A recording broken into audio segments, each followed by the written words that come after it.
Welcome along everybody to the 5th episode on a Highlander Story, and right away I'll say our guest for today.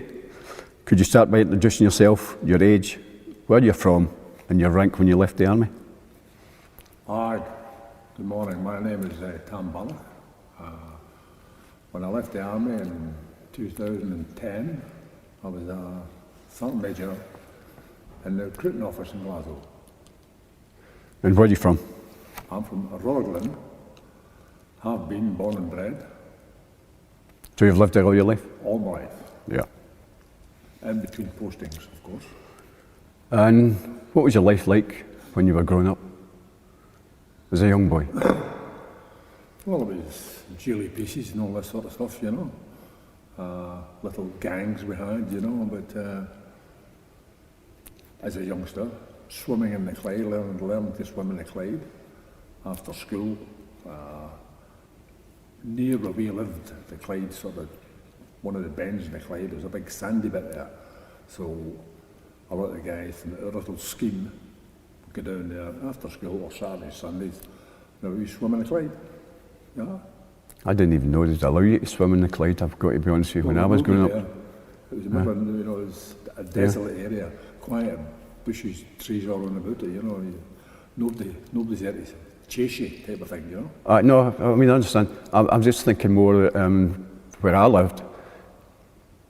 God, there wasn't even a bit of fish in the river. I mean, it was oil, full of oil, and yeah, you must obviously live further upstream. We were at the bend in Rutherglen, you know, Cameron's line, Rutherglen, you know, sort of border, there was a bend there, and as I say, it was a nice wee area. A nice wee sand. God knows how it appeared, this sandy bit, you know, but no, we'd spend a few hours there. So were you quite physical when you were young? Oh, aye. Physical active? Yeah. So what else did you do? Well, I was young, I was in the Army Cadet Force. Right. You see, I joined the 242 Field Park Squadron Royal Engineers in Rutherglen. That was a local detachment area, catchment area for that particular platoon of the cadets. And couldn't wait to get your uniform, you know. The truck would come in every Friday night, and they're all, you know, you think it was food parcels being handed out. One of my uniforms on the thing, you know, and waiting for years. Yep. So one Friday it came, and there I was the next Friday, smart. On parade. With my beret on, my Royal Engineers badge, you know. And that was a couple of years I was in there, you know. There was a lot of guys in the area were in the cadets, you see. Yeah, I did it myself, to be honest. Yeah. So what school did you go to? St Columkills. And were you particularly academic? Did you do well in school? Oh, I done it all right. Average, you know. Yep. Did my bit. Was there any military sort of background in your family? I know you said about the cadets. What drove you to that? Well, I didn't have any military connections until my cousin came over from Australia in 2015, and he decided to try and do a family tree, and he wanted to get into the Mitchell Library. So I took him up there. Of course, he stayed with me, and I took him up there, and there you go, there it's there. I said, there's the bus stop across there, get the 18 bus and go off at Rutherglen and phone me, because I made sure he bought a wee casual mobile phone when he was here. He was always wandering all over the place, you know. And he phoned me about 5:30 at night. That's me on the bus, and eventually got off the bus, and it came into the house. I had a wad of paper. And one of the things was, our great-grandfather was killed at Gallipoli. Right. With 3 days to go, seemingly, you know. He was on that sort of rear guard thing, and when they're all getting evacuated, you know, one of the ships and that. Yeah. He was killed then, you know, and he's buried there in Gallipoli. Seaforth Bay, I think it's called, is the sort of area where the cemetery is. The war cemetery, you know. Right. So that was my grandfather, that's the only one we've had. Did you know what regiment he was in? Yes, he was in the Royal Dublin Fusiliers. The Royal Dublin Fusiliers. The Royal Dublin Fusiliers. And he was in that, I think, because remember at the time, the First World War, there was that many getting killed, and they had to reinforce battalions. They were always building up reserves of people, say, right, you're going there, you're going there, you're going there. So he came for the Gorbals in Glasgow. And that was him, 33-year-old, when he joined. And he went there in April, and he was, as I say, he was killed in November or early January during the evacuation, you know. And that was him, Thomas Devine, yeah. Yeah, it's a shame, especially, as you said, with just a few days to go. Days to go, you know, before they were, you know, taken off. Yeah. So, obviously, as you mentioned, you're in the Army Cadets. Right. So, what made you think about actually joining the Army? Well, we're in the Cadets, you've got that sort of inkling, you know, and maybe take it further. But when I left school, I got a job as an apprentice celluloid paint sprayer. In other words, painting cars, Yes. Yeah. preparation and all that sort of stuff, you know. But I stuck that for 6 months, and during my lunch period for the garage, I was walking along the main street in Orla, and there seemed to be a recruiting caravan there for the Cameroonians. Right. And I knew a lot of guys who had joined the camps, you know, from cadets, then they went on to the Cameroonians. And so I duly went, right, give me the paperwork.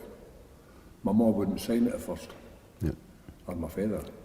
Eventually they came down, you know. So I ended up in the Cameroonians, enlisted at Sucky Street, 1962 or 3 or something like that, you know. And that was me, George, you see. That was you in?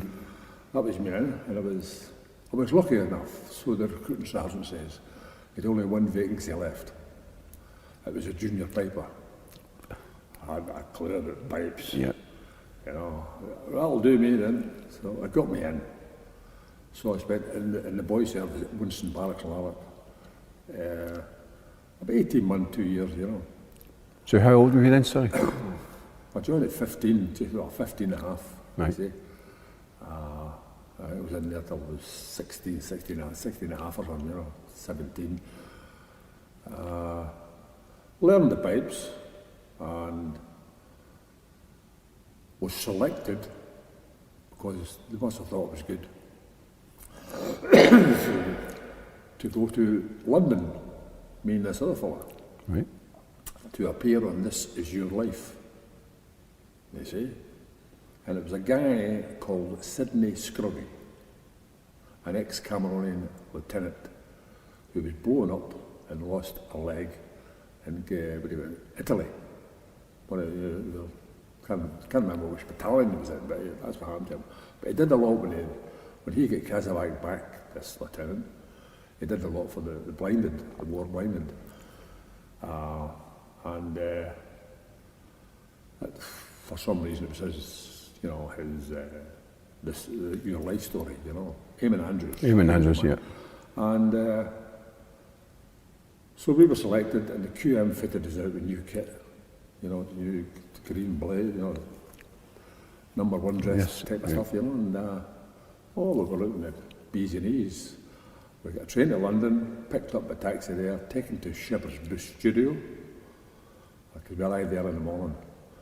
So the taxi took us in there, and we were meeting the people in charge of the programme, and they showed us where to go and blah blah blah and what's going to happen, and you know. And then we went for some to eat, and I was amazed in that BBC at that time. The characters, TV characters, you know. I met Dixon of Dock Green, Jack Warner. Jack Warner, yeah. Yeah, he was in doing his bit, but he was in having obviously a meal. Met him and a few others, can't remember their name, you know. Did a rehearsal in the afternoon, then the taxi took us back to the hotel, and then picked us up to bring us in at night for the programme. They were live, it was live, you know. And of course, if you've seen that programme, they're interviewing all these people and what he's done and blah, blah, blah. And it was our turn at the end to play. Now blind, one leg, and he's sitting on a couch. And in the Cameroonians, if you ever hear the regiment or march played, you stand at attention. And as we were piping in, me and Taffy Garrett, he's struggling up with his walking stick to stand at attention. Remember that, you know. I have a picture here, you want to see it. I've got a picture of that particular programme. Yeah. You know. I'm sure we'll use that. So that was that, you know. That was my boy service, you know, and then, well, I was going to say that the normal recruiting process is a lot of people have got no idea where they're really going to go. But you were, obviously because you're friends, right into the Cameroonians. Yeah. Right. He put you straight into that regiment as well. Yeah. And I'm going to switch ahead a wee bit. Was that your experience when you were in Queen Street? When I was recruiting in Queen Street, it was a different story. You know? Yep. Depends on the people that come in to join the army, you know. You can spot them as they walk in the door. There was one instance, the door opened, and I was actually talking to my sergeants at the time, you see. And he was as skinny as a stick of spaghetti. He had one of his bus conductor hats on, with a black strap on his chin, scruffy, 2 carrier bags, down and out. Yeah. And he came in with that wee voice, I want to be a paratrooper. And of course, unanimously we all said, beat it. Go away. Go away. But normally we'd get what they wanted, you know. What I was going to say is, I mean, you said you went to the juniors. Where was that? Sorry. Winston Barracks, Lanark. Did you do all your basic training there, or was it No, piping? no, Right. no. Okay. Once we became of age, we went to the depot, Glencore's. Glencore's. Yeah. And we were one of the first platoons in there. There was 8 of us went to form, and we were all in the same platoon. And it was we were a great aid for that platoon sergeant that was training up, you know, the platoon, because we were showing them the ropes. We'd been in for a year and a half, Yep. 2 years in some cases, you know. So they were all well turned out. We looked after them, you know, all these new recruits, straight off the streets, you know, and they were fine, you know. I mean, even the Army Cadets is a grounding. Oh, is a great thing. Yeah. It's a great thing for getting about the place, you know. Yep. Getting about the place and here and everywhere, transport on an army truck at the time. Yeah. Oh, well, this is the bees and knees, you know. Yeah. Smarten yourself up, take care of yourself. Yeah. Look after your kit and all that sort of stuff, you know. Yeah. Right. Tell me a wee bit more about your life in the Cameroonians, because obviously that's part of your life story. I don't really know. Well,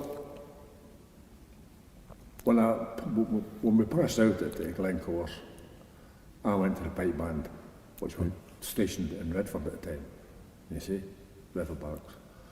And we were all bussed. There were 4 of us, Cameroonians, and we all went down there, you know. 2 at the, 1 at the mill band and 3 at the pipe band, you know.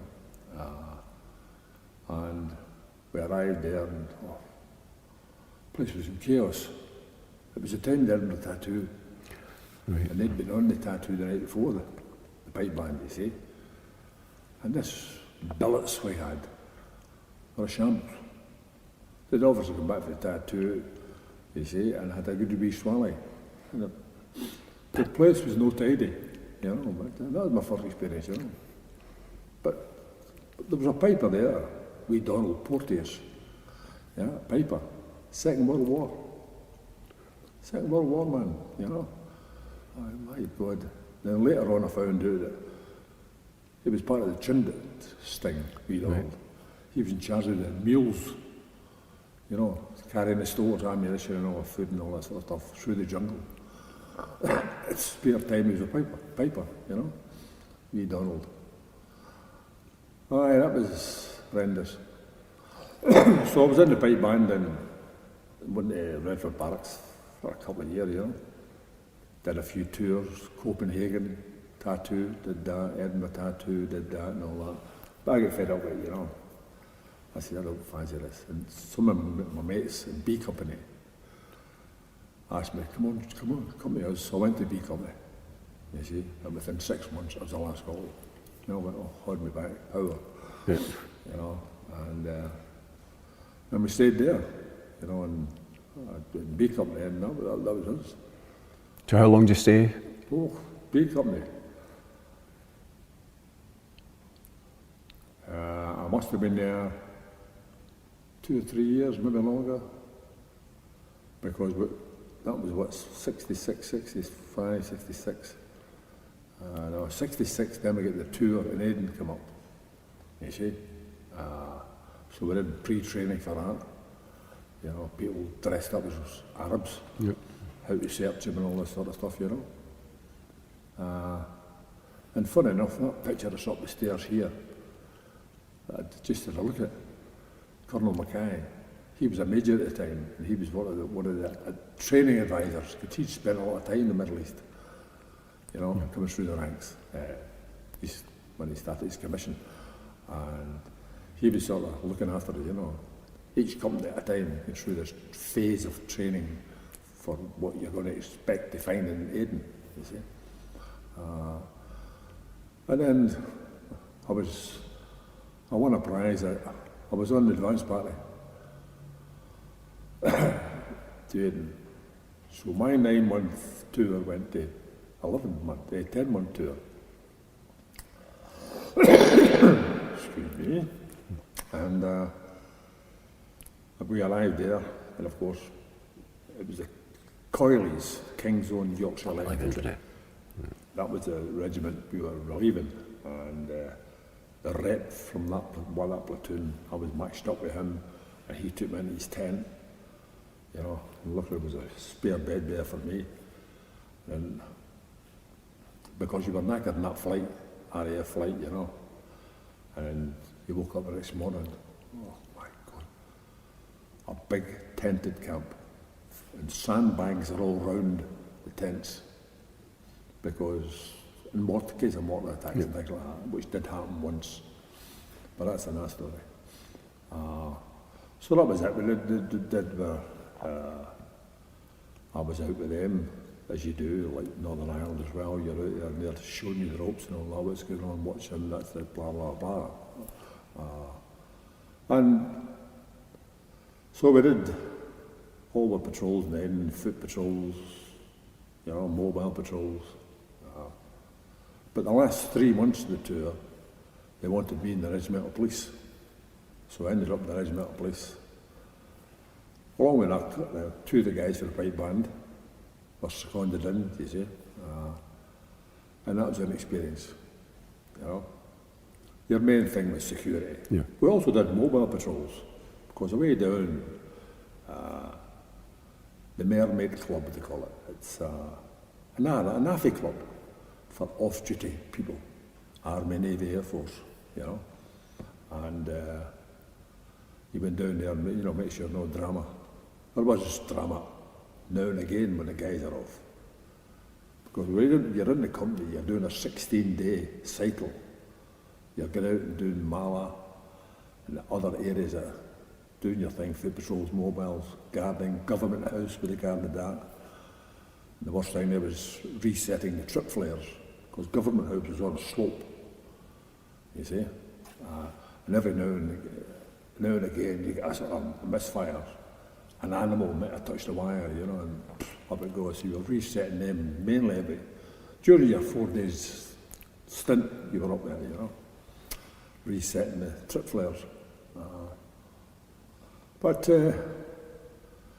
no, it was different, you know. Aden, you know. Well, Colonel Mitch for the Argylls, he'd be a couple of years later. He was about a year somewhere, Yeah. but their responsibility was in the crater. Yep. Or we had the Mala, So- and the steamer point, that was our battalion, tactical area of responsibility. Which is different. Well, it's a different area, Yeah. because you guys in the commandos in the north,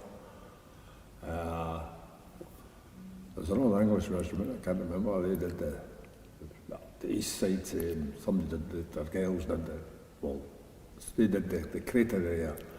Was that, I think we were about 6 battalions there at the time. RAF support, Navy support, you know. Then at Christmas, we all moved, the Cameroonians moved to relieve the commandos up in Abene.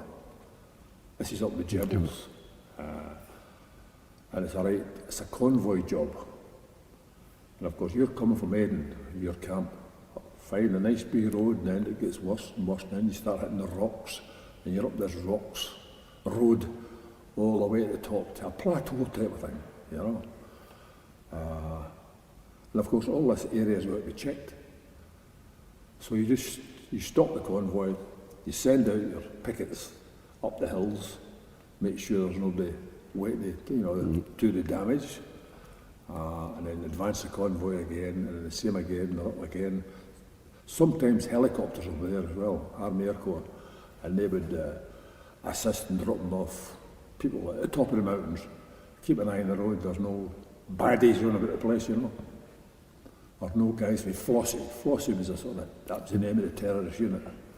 Federation and Liberation of Yemen or something, you know. But eventually got up there. It took 15 hours going to move the convoy, you know, up.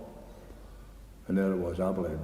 And we slept in tents, dug in to the ground, you know. You lived underground.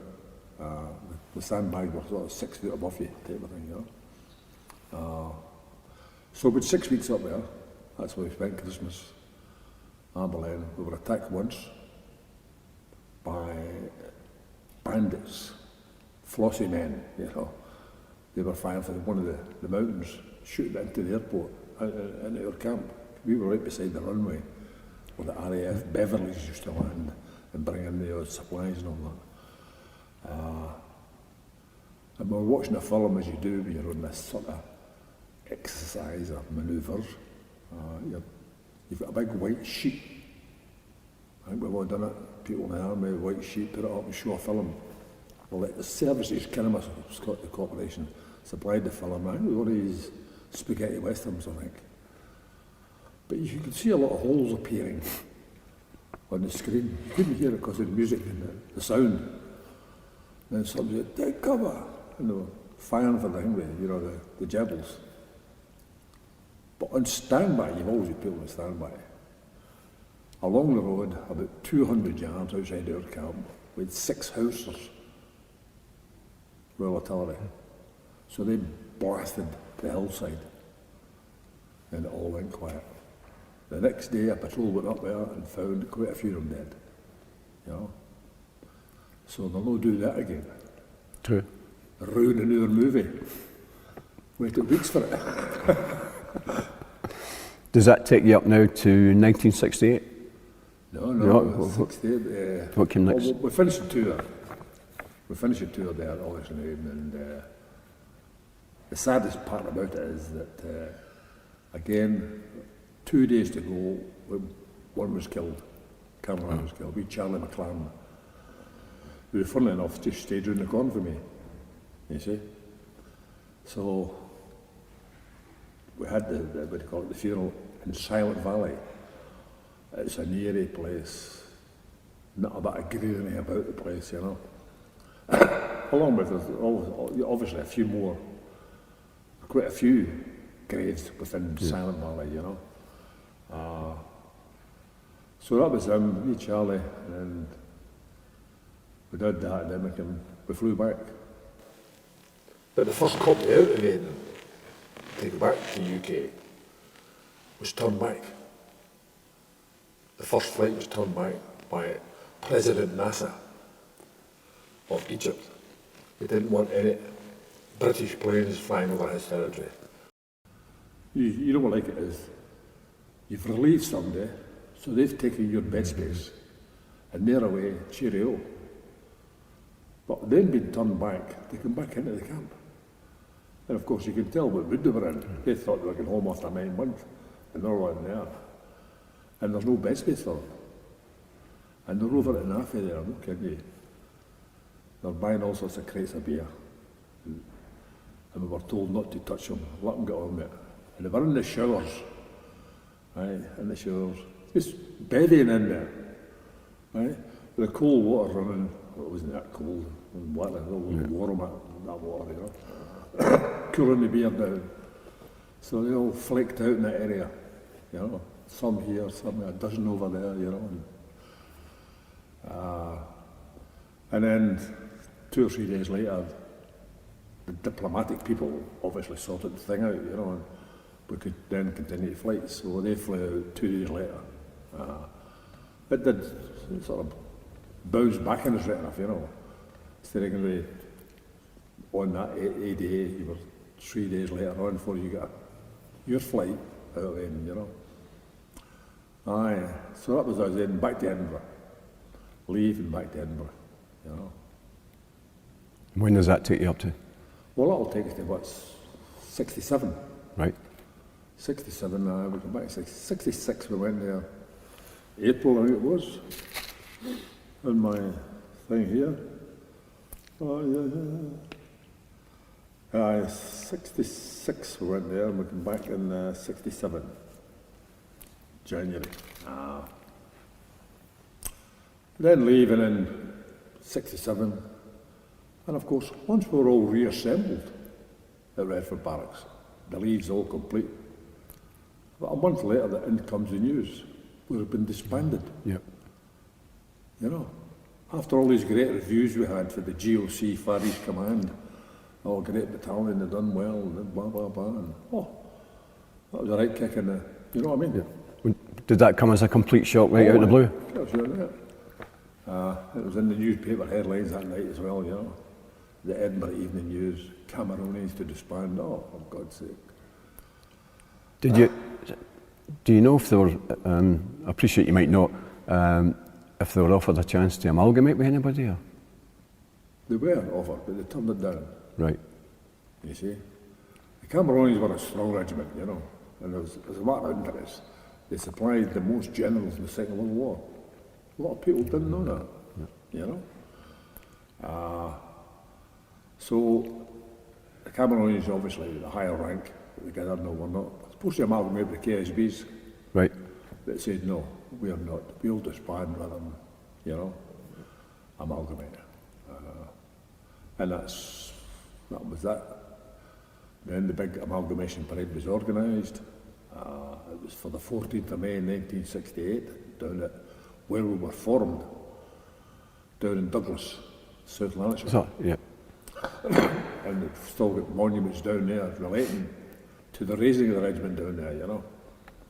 All we just know was about a big parade, you know. Prior to that, a lot of guys, there was a notice put in BROs, battalion routine orders, you know. If you wanted to go to a particular place, come and let your company clerk know which regiment you'd want to join. And of course, me and a few others, muckers, now wait a minute here, we've just moved into a Marikwater here in Dreckhorn, a brand new house, Marikwater, just moved in, you know. I get in after Aden, I was allocated that. I said, you're no disarmed. You're taken aback. So we decided to join the Queen's Highalnders, hence the badge, you see. I was at 60, I think the majority of the Scottish battalions got about 60, 50, 60 each. Camerons that went there. But we joined the Queen's Highalnders because they were in Berlin and they were coming back to Edinburgh. And of course, 2 and 2 together, we'll be able to keep our Marikwater. And we'll have a cushy time, because we've got 3 months to kill before they come back. We'll not be doing a lot, so we thought. But the CO of the Queen's Highalnders over in Berlin wanted us across there. So it was a kit and bags on, train down to London, boat across, train up there, and then the train out to Berlin, you know. Thanks very much, we all said, you know. So we had 3 months in Berlin, garden this, garden that, looking round the place, you know, guarding Rudolf Hess in Spandau prison, you know. Aye. And fun enough, I've got a picture of Rudolf Hess that was given to me this year, May, June this year. He's out with his escort doing his daily exercise in Spandau with a big black coat on. Rudolf Hess, as you know, is a man that landed in Eagleshot. And then he was, you know, apprehended, and that was it. So that was the most exciting thing, I think, in Berlin, you know. And then, I'd say 3 months finished, and then back to Kim. Back to Edinburgh again. And So did you get to keep your quarters? my what? Your quarters? Your married quarters? Yeah, you, I will aye. keep the quarters. Didn't move, they certainly weren't going to move the wives for 3 months. No, the running with me, no. And that was the main thing, you know. And of course, back in Edinburgh. And we're there a couple of months, and we noticed to move again. Sharjah. You there, George? Yes. We went, oh, wait a minute. 9 months in Aden, 3 months in Berlin. Now we're going to wait for another 9-month tour of Sharjah. Where's Sharjah? They all said, you know. And of course, nowadays you all know where it is. It's up the road from Dubai. And then they were there for 9 months, you know. How long, were you there for 9 months? Yeah. Aye. Did my bit and all that. But this time, I'm in that tank platoon. That's what I was going to ask you next. Where were you in the battalion? Yeah. When I joined the Queen's War, I was at anti-tank platoon, and I spent 13 years anti-tank platoon, you know. But in Sharjah, we were anti-tank platoon. We still had the guns, 6 guns. And luckily we get long wheelbase Land Rovers, new ones, delivered 2 weeks after getting to Sharjah, you know. Lovely big state-of-the-art Land Rovers. But we were a dual role in Sharjah, anti-tank and machine gun platoon. So we had 6, you know, sustained fire role, GPMGs, all that sort of stuff, you know. And between the guns, the 120 combat, no, mobile it was, and the machine guns, that was us. That was my main job here, just kind of defence, you know. Defence of the area and standby, a garrison unit type of thing, you know. Yeah, I mean, it was certainly different from, you know, the Malaya, the jungles, and desert training. I actually found it very interesting, to be honest with you. Something completely different I'd never done before. What, the desert? Yeah, I loved it. Yeah. Personally, I loved it. So it's not everybody's cup of tea. Well, I remember at Company Commander Moore, one Sunday morning he decided to take his company for a route march, right, for the barracks, to the beach. You know. And of course a lot of guys were hungover on the Sunday morning and hadn't prepared and put their water bottle, you know, filled it with water. And about an hour into the sand dunes, I remember still somebody was a storeman who liked a wee bevy. His was full of beer. Aye, and he was dehydrating. So we spent about an hour with him. Well, the medics did. And tried to sort him out. Eventually it was Kazavite, helicopter. You know, but we had to carry on to the beach. But it gets to the beach, look at this, lovely here. So then we posted a couple of sentries, usual stuff, you know. There's a big watchtower there for the sharks. So you've got about a sentry up there. So you'll know the man, 4-9. Of course, you've been out there for 3 hours walking, saturated in sweat. You get to the beach, you're throwing all your gear off, ready to run in, 4-9's up the shark tower. And as we're just about to touch the water, shark! 4-9 shouts, shark. And he blows his whistle. You know, come out in the water again. I'm only kidding you on. Oh. So there was a few guys rattled his cage and tumbled the thing over. You know, the sharp tail went like that, out again. You know, and then went back in. But we were wary of the sharks, you know. There were a couple of guys with rifles there, just in case, you know. Yeah, I did that myself. Yeah? The Sharjah Lido, it was called.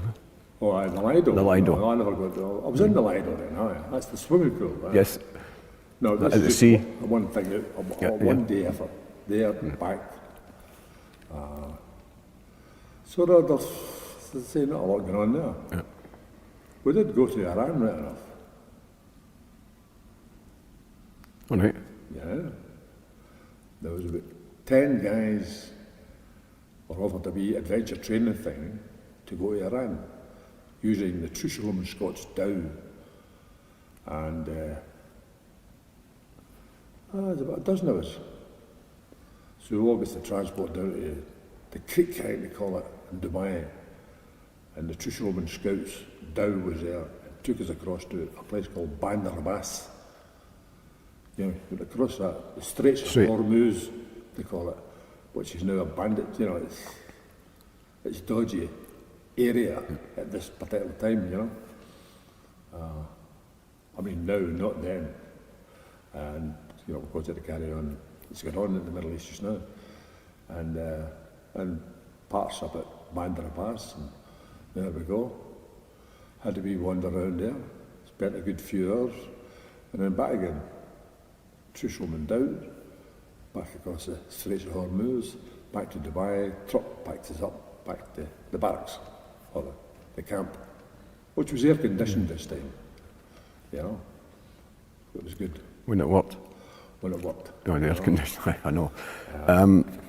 One of the things I was going to ask about is your nickname, right? So everybody knows you as Tam, Mabo. But well, that started in Sharjah. Right, that's what I was going to ask you. Where does that start? The reason is, apart from the obvious. When you went, you played in that sandy, barren field of a football pitch. But you've got to get the ball. You've got to go to the store. I can't remember the storeman, who was a wee weed of a guy, you know. Right, sign here for the ball. You know, give me that. So you sign for the ball. And away you go, and they're all waiting for you. Where's the ball? Where's the ball? My ball. I have to sign for it. And that's where, because I sign for the ball, and I have to make sure the boys go back to him. Or they send you a bill. So that's where my ball started. How did it stick? That's the thing that surprised me. It stuck. Well, every game I played, hey, my ball. You know. Then it became Mabo, ma this, ma that. It certainly followed you. It followed me, you know. The man's followed me. Even my motor sitting in the car park there, it's my first registration, you know, my car. My motor, yeah. You've already answered quite a lot of the questions I was going to ask, the choices you were given when you left, you know, the Cameroonians, etc. Yeah. And obviously the reason why you picked the Queen's Own Highlanders. That's the reason, yeah. Yeah, the convenience of that. Was that the first time you wore a kilt? I'm not sure about the pipe band and the Cameroonians. No, the boy service. And the Cameroonians, I know. The pipe band was in the pipe band, the Cameroon. Yeah, they wore. They wore kilts. So I normally ask, what was it like to wear a kilt for the first time? Well, way back in the juniors, after a couple of hours, you soon master it, you know. Yeah.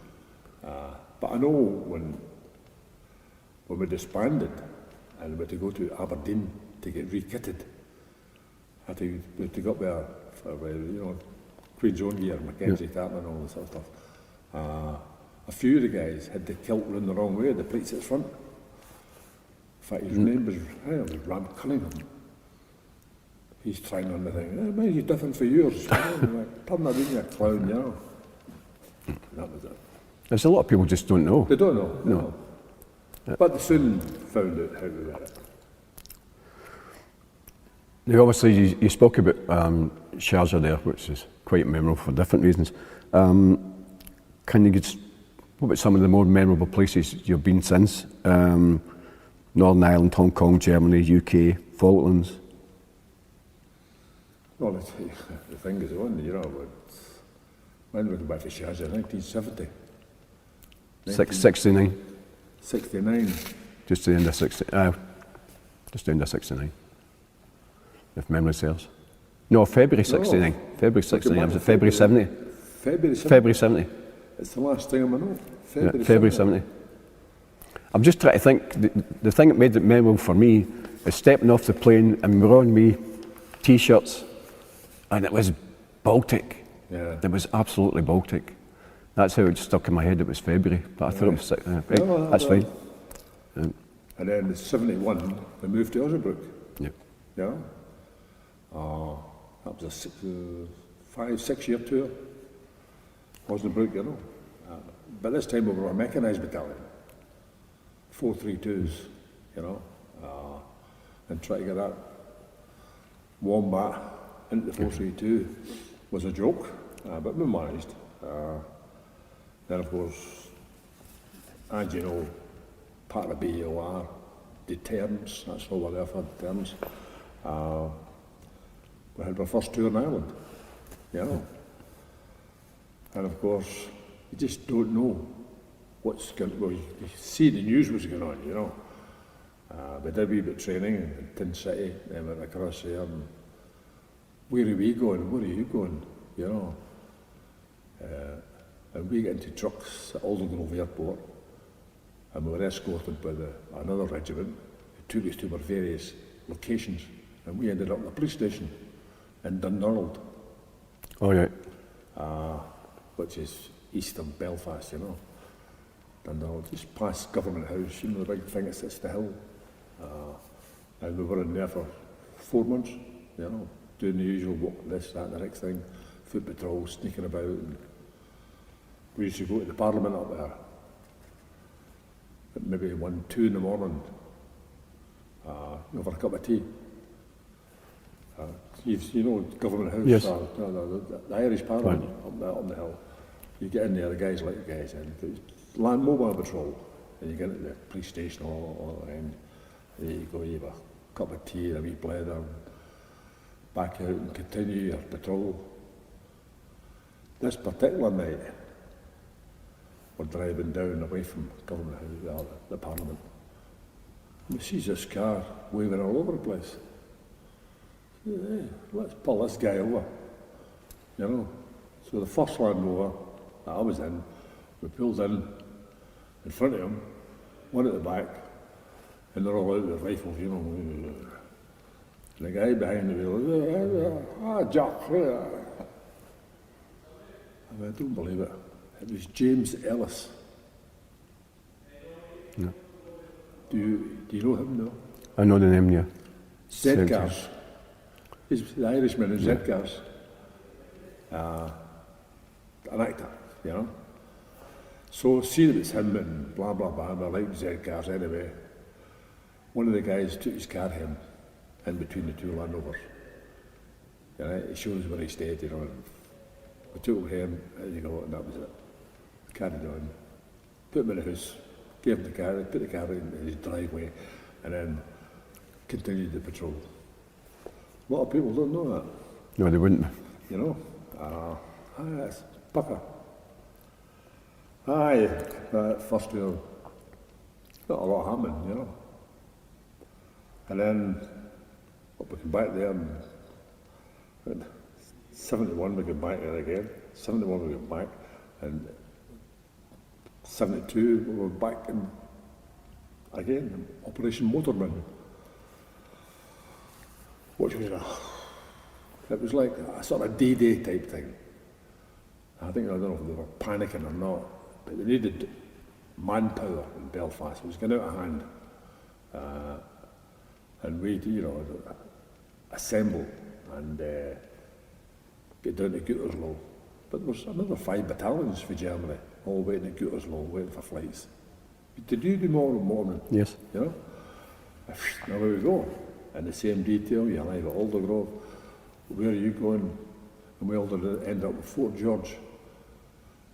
Mind that aircraft hangar down at Sydenham. Oh yeah, Sydenham. Sydenham. Yeah. We're all in there, and see, And then you did your patrols to there. The anti-tank, or the support company, anti-tank, mortars and the pioneers, we all guarded the city centre. It was seal off Belfast and others. Each battalion did different areas to look after, you know. And we got to the city centre and this guy said, well, that's your bit there. Oh, very good. Because you take the bar wire off a truck, you roll it out, you know. I mean, it's that. This place is deserted, you know. And that was us 4 hours on, 2 hours off, or 2 on, 4 off, 2 on, 4 off. And that was nearly 3.5 months at that. Guarding your particular part of the city centre, make sure there's no drama, nobody sneaks in, and you know, everyone was vetted coming in to the city centre. Surrounded. Just like Berlin, surrounded. Yeah, yeah, we were the first troops into Andersontown. Andersontown. Yeah, I think that was, I think it was a detachment commander in A Company. I think it was A Company. We were the first ones in, and that didn't go without incidents. Oh no. But that was fun. Well, I think most of our time was spent in the city centre. Of course, the troops get bored, you know. Yeah. They're on this street corner. What can I do? You know. And we had one of the guys in the platoon, the zombie, yeah, who loved a bet. You see? He loved a bet. And funnily enough, the tour before, we were in that police station in Dundonald. Yeah. There's a wee guy who used to come across to us and take this, because, you know, during the day, we all sort of confined to our own wee bit. But the guy's name, this wee Irishman, who stayed in the Cairn down the road from the police station, was Billy Anderson. Now, I don't know if that name rings a bell. Yes. Who took Zombie's money, went round the corner and put his bet on and collected his winnings. On foot patrols, we were in Billy's house. His mum and father met us, got a tea and all that. They were the good guys. So that's a tea. That's why he joined the Queen's Highalnders. And ended up a couple, Billy Anderson. Yeah. Obviously, during that time, you did the Falklands as well. Yep. Well, there was a lot to come before the Falklands. No, I'm saying you did you actually did do the Falklands as well. Yeah. How did that go for you? What rank would you be at that time? Well, I was a Sergeant Major then. Of course, we were stationed at that time in Tidworth. Yep. Tidworth. We'd just come back from Hong Kong. Good wee time, you know. And what were we talking about there? About you're just leaving Tidworth, going to the Falklands. Well, Tidworth, it's the old story, you were on the bus, you were off the bus. You see? If we going, if we no going. You see? But they sent the guards, Welsh guards, Scots guards and all that. And we thought we'd be in prime position to go because we were the resident, but that's not resident. What do you call that? Reaction for the resident battalion. Ready for any deployment in the world. You see? Did a name for that, I can't remember. But no, we just hung on, and trucks were coming in, trucks going out, and eventually it was their turn to go. And of course, Bryce Norton, August on planes at Bryce Norton, and we're heading for the Falklands. But we stop at a place called Dakar, West Africa, to refuel our airplanes. And all you did is land, get off the plane, stand in the runway, they refueled our airplanes, back on there, and then we flew down to Ascension Island. And I must say, well organised, you know. Yeah. The plane landed, they had 3 or 4 helicopters there. They took you onto a troop ship, So you were off out on helicopter, troop ship, then settled into a compartment, one of the bunks. Well, I got a bunk as a Sergeant Major, me and Ronnie Hardy, you know. Remember Ronnie? A good friend of mine. Yeah. Aye. Me and him were the same bunk, you know. And it took about 3 days because they were assembling the force. It wasn't just a troop ship, you had Navy ships there, supply ships, stores, you know, and it was a mini convoy. And after 3 days, we set sail. But prior to that, all the battalion had been coming in, you know, in and out onto the troop ship. But they were bored. Oh, you weren't in the Falklands, no? No. But the guys were bored there. And because you're on a sort of war footing, you get extra wee bits of things to take. 5 metres of string was a thing. So we've all got 5 metres of string, first aid packs, and, you know, they've got all the gear. So this wee jock, out his first aid kit, takes out what do you call it, a safety pin, goes to the cookhouse in the ship, gets some meat. He's going to do a bit of fishing for the troop ship. Because we're in the wee bay at St. John's. We're still forming up, we've not moved.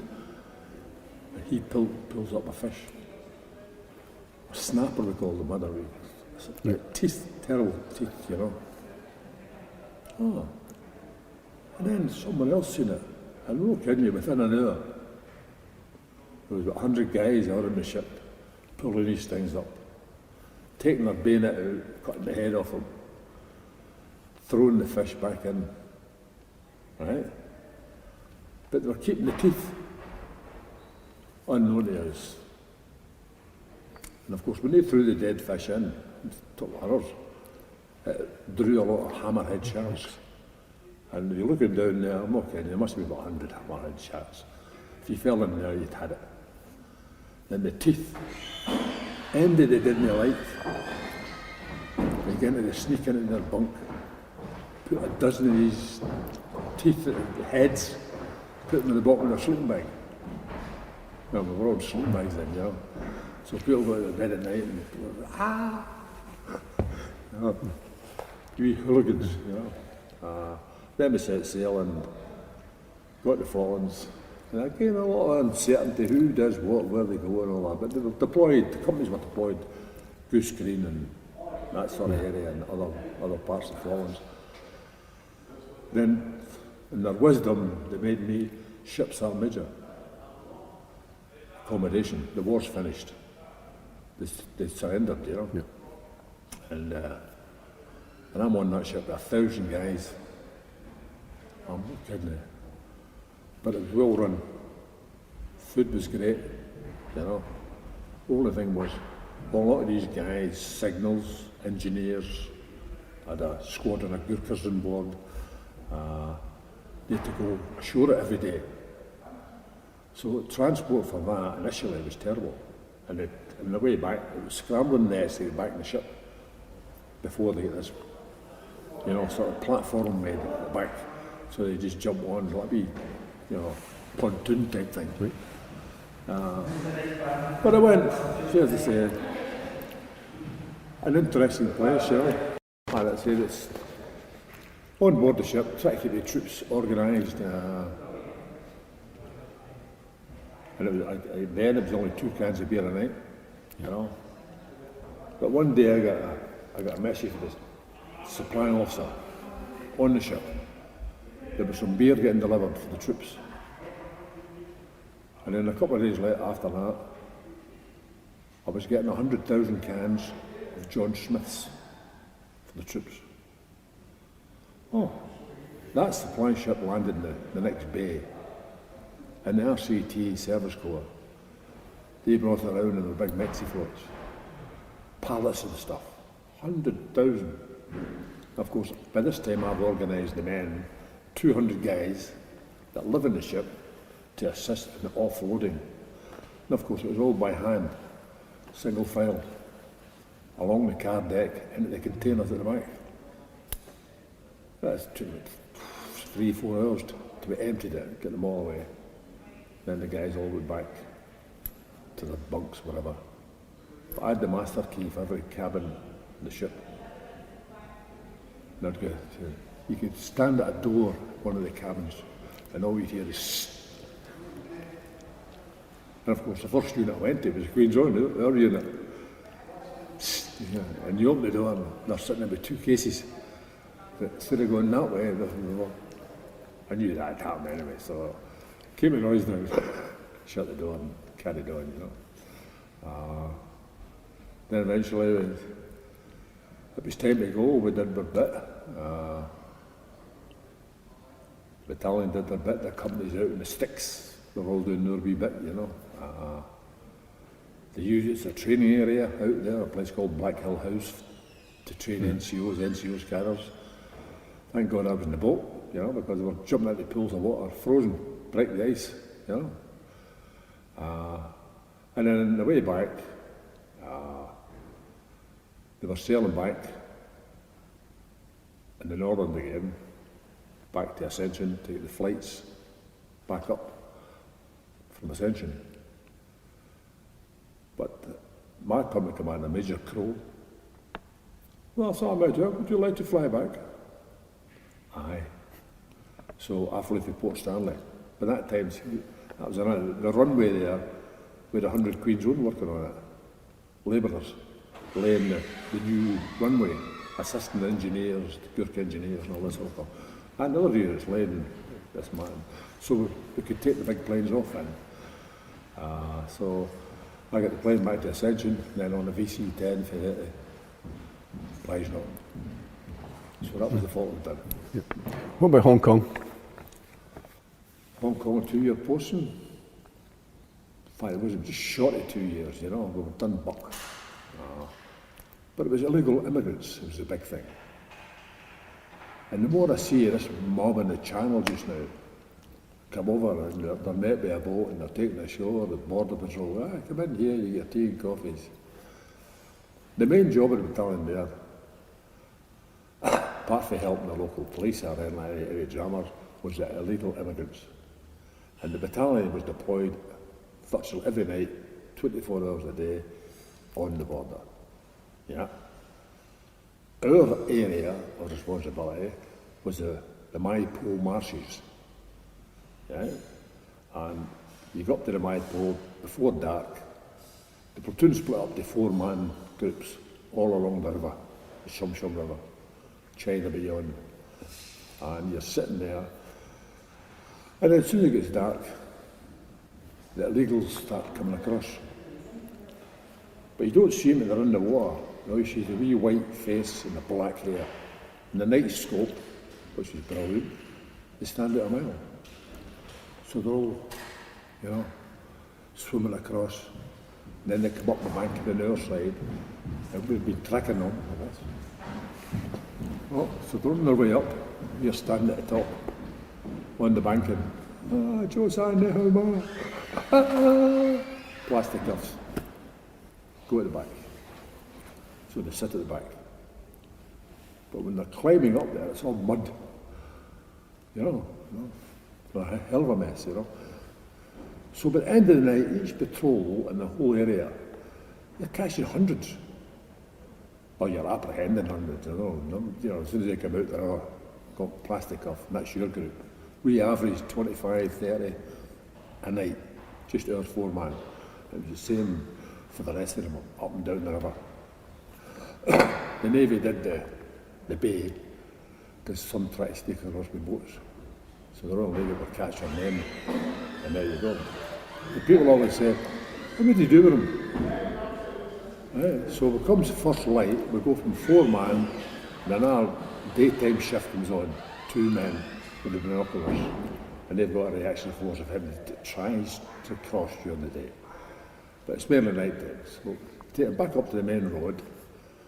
Hong Kong police are there with wagons, and they're all loaded on there. Take them back to China.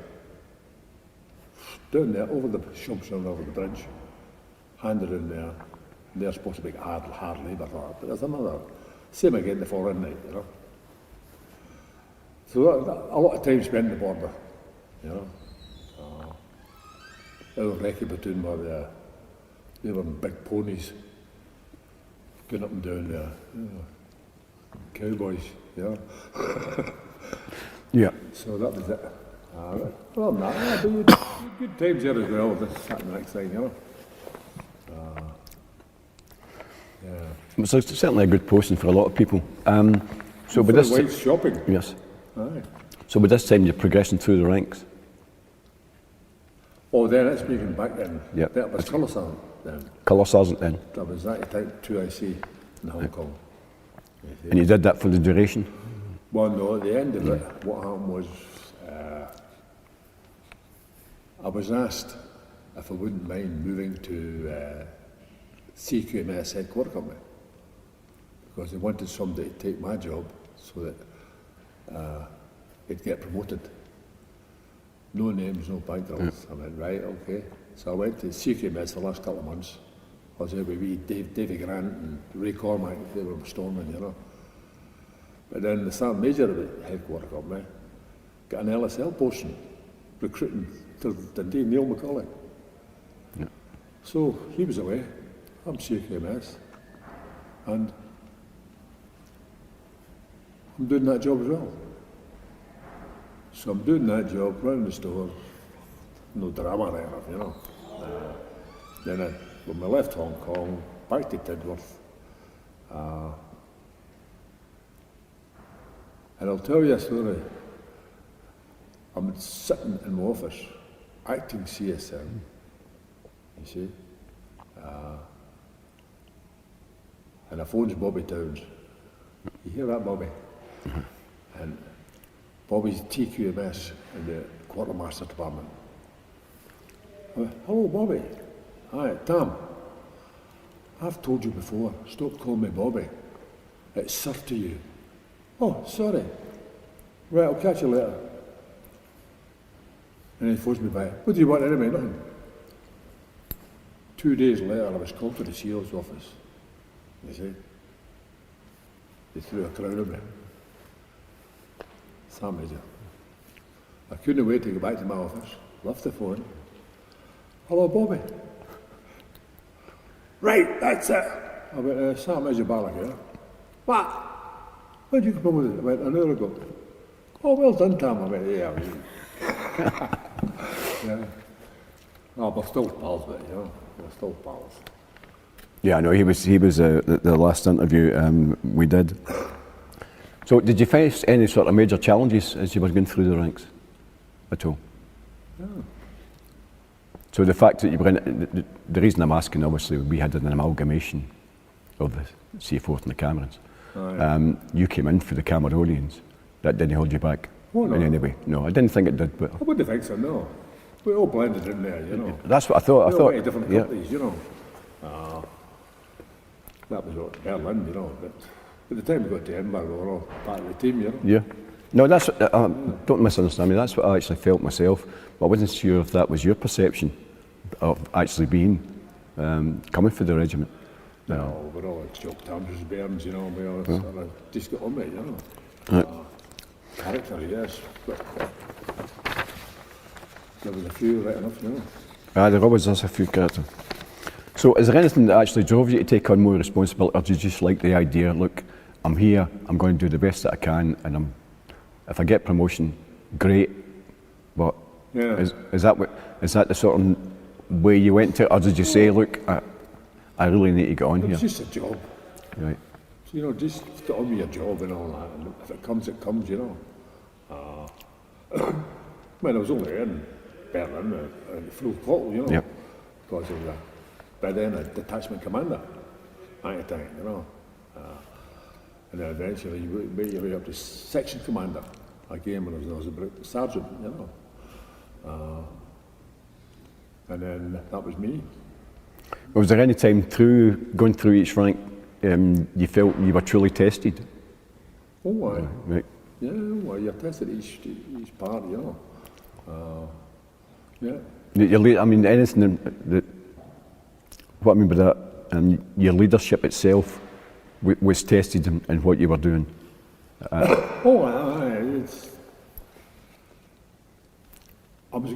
was okay in Germany. Germany, Germany. And I was even asked to transfer to Small Arms School Corps, Anti-Tank Division, you see, because the people from the school at Netherhaven and the same in the mortars, they come out for there and they test anti-tank platoons, mortar platoons, all over the British Army. And these guys were they seemed to be clinging on to me. And I was getting monitored all the time, you know, but it was the same with other detachment commanders. They went, and then listening to your instruction on the gun and things like that, and blah, blah, blah, and, you know, then I said, he'd make a good teacher. So I was approached to transfer. I went, no. All my muckers are here. I don't know them, they never even, you know. And that means you're based there at the time. Yeah. There's a school teacher, well, no, I turned that down right away, you know. But, so yeah, they're watching you all the time, you never know. What do you think would be your proudest moment in the army?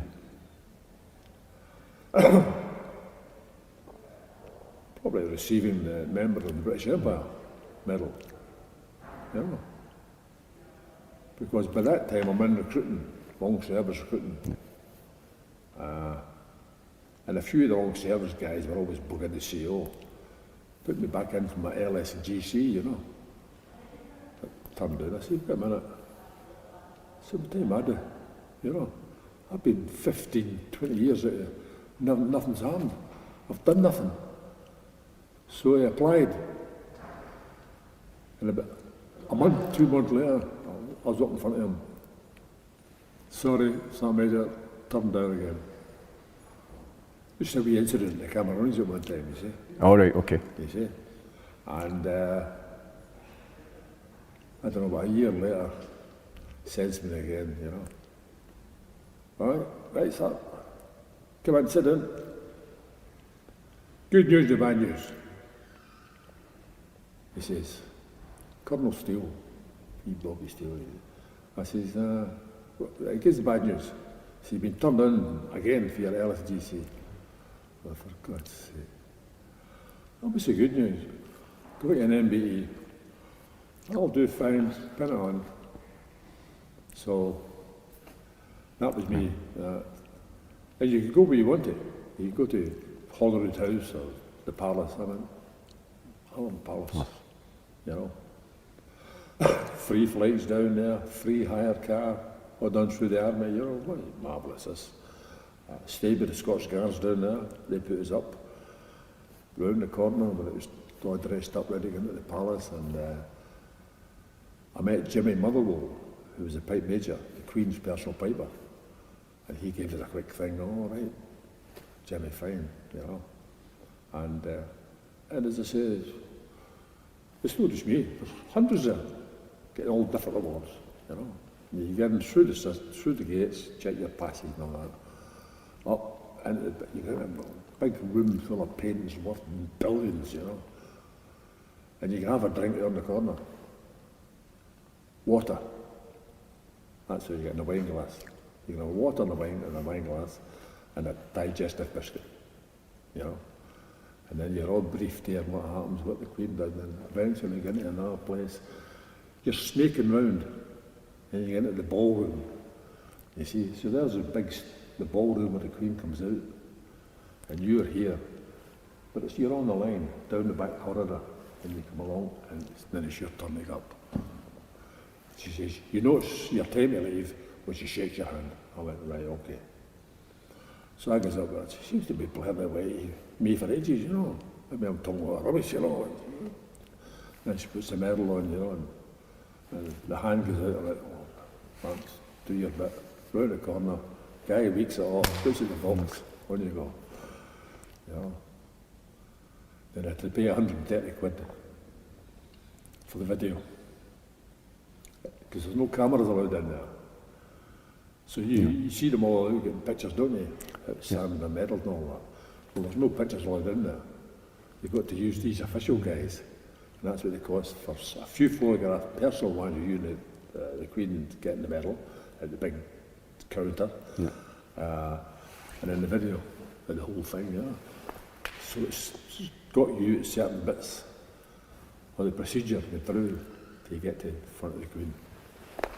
It was different. And then the wee swally and the Sam Smith Scottish Guards, you know, and that was us. Yeah, you must have been delighted with that though. Huh? You must have been delighted with that though. Oh, I was. Yeah, but it'd be me, I'd be exactly the same. Very proud. Is there any particular memory you look back on that brings a smile to your face? Smile? I'm sure there is. You know?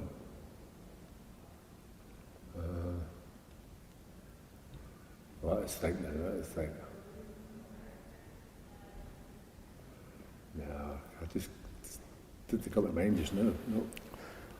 No. Well, I was going to, I mean, you mentioned the fact there that your long service and good conduct was held back for a wee incident in the Cameroonians. Would you like to enlighten us on what that? Well, let's kind of make it public. No? Can't make it public, no. No, that's fine. Obviously, I'm not aware of it, so Aye. I don't know if it's. I thought it was more likely the daft things that we normally get up to. We get drunk and we say daft things or It was whatever. assaulting a local national Oh, right, okay. in Aden. An Arab. Right? And the company commander spotted me, you know, All right. and I shouldn't have done it. Only a couple of weeks before that, they were throwing grenades at our guys, I know. you know. Kenny Dixon, he got mentioned dispatches for catching up with a guy in Aden and got his bag of grenades. And another incident, a grenade was thrown, but the Arabs just ran straight down the road. If you hear that grenade hits the deck, ping, you know, and it goes up that way, you know, the shrapnel. So they all had the deck up. And it was an officer, one of the officers. His 38 pistol. Done him in. He did shout the order to stop, which was whack off, whack off. We've got different saying for that in Scotland. Yes. No, that was him out again. No, that was it. So, how did the military shape you as a person? Fine. Tam's tam. It makes you. Yeah. A man's a man for all that, you know. Yeah. I know you left the regiment and then went to Queen Street. Was that a seamless thing? Was your 22 years? Am I right in saying that you did your 22? Done a 22. Yeah. Finished your 22 in 86 after a 2-year tour in Belfast. And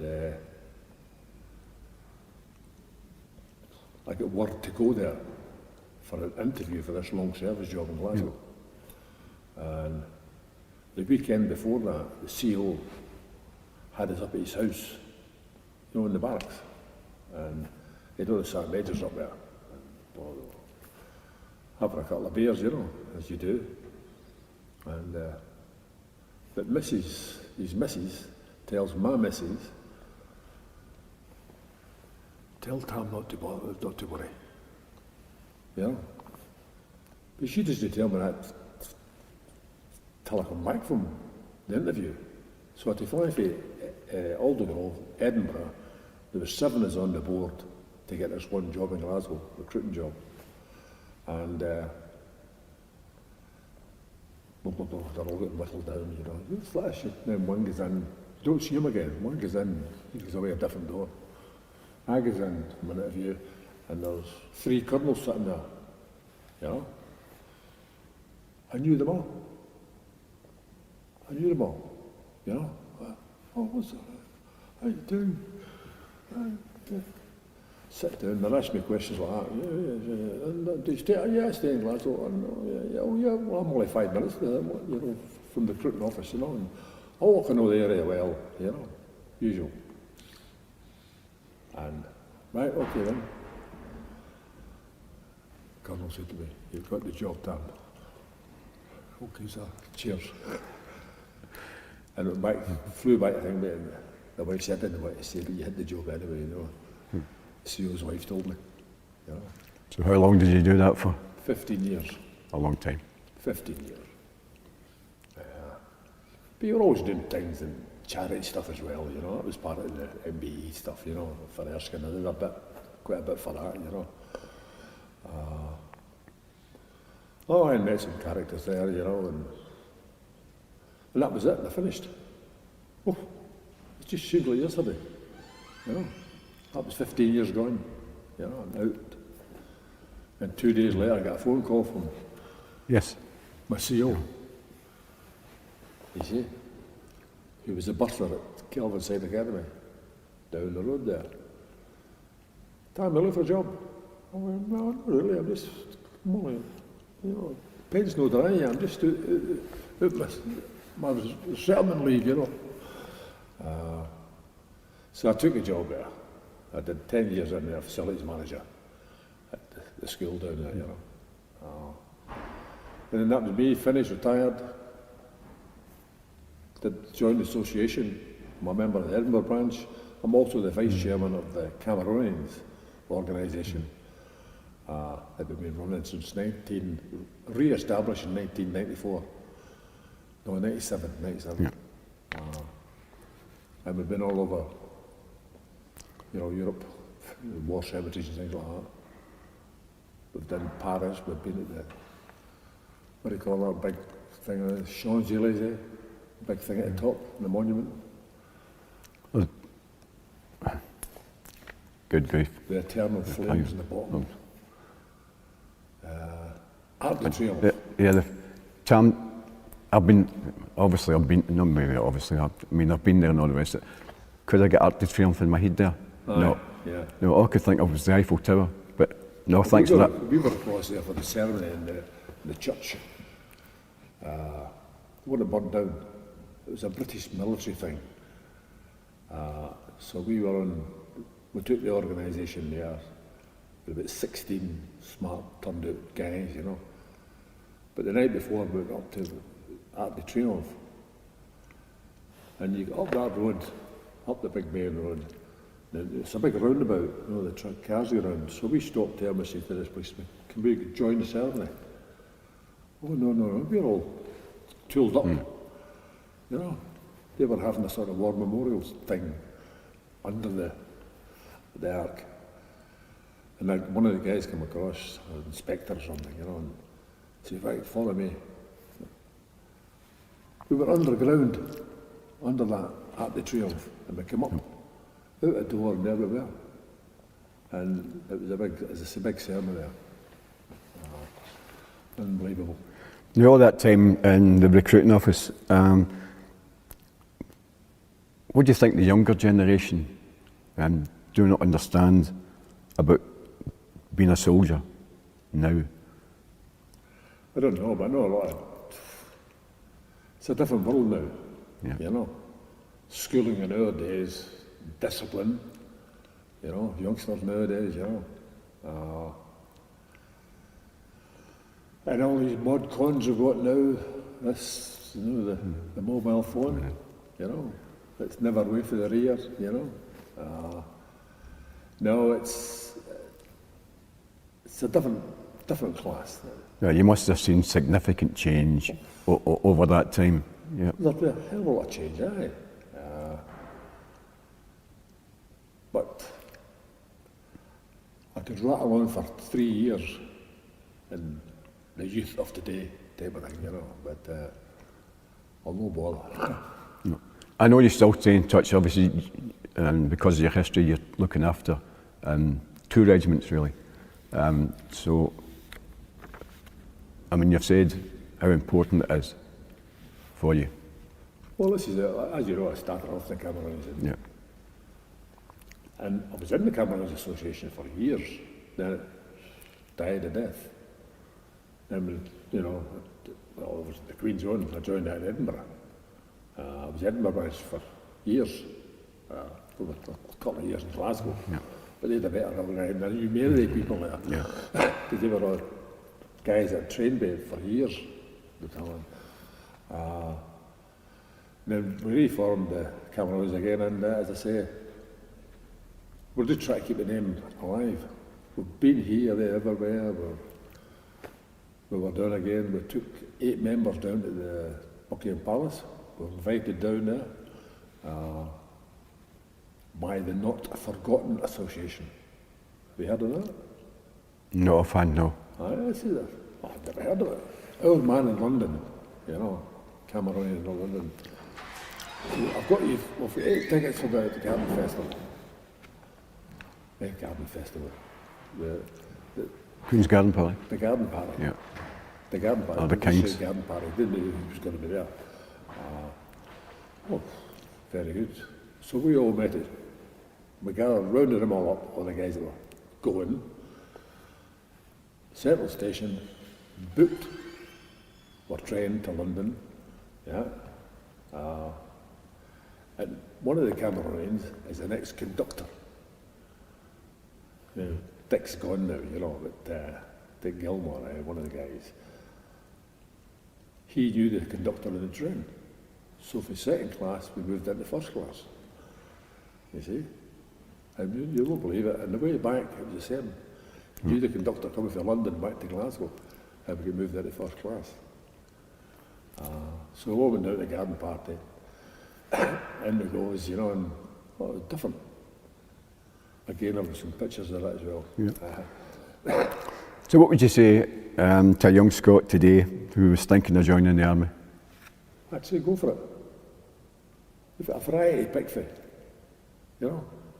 And in some cases, as long as you've got the education behind you, you know, you meet the required standard, the requirements, then go for that.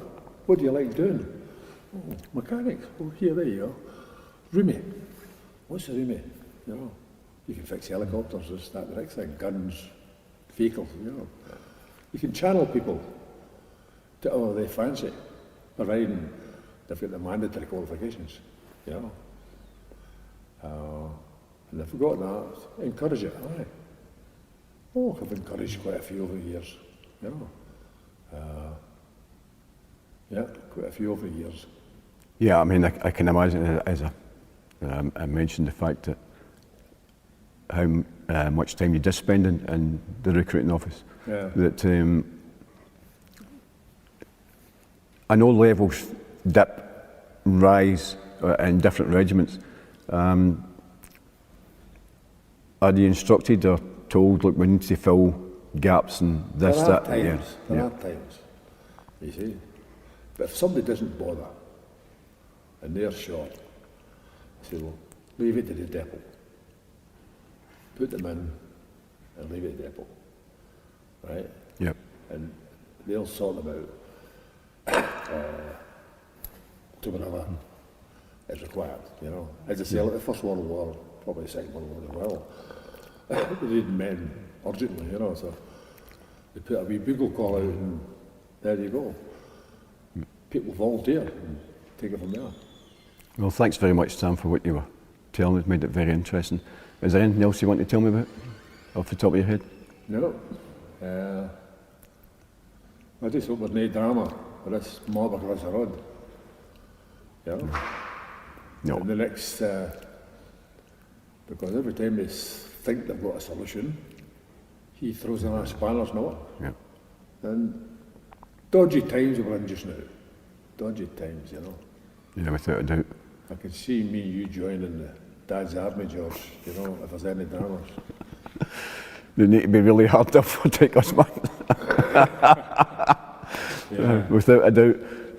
But Tam, Ma Balak, MBE, thank you for your time. Right, It's been a pleasure. Cheers. Thank you.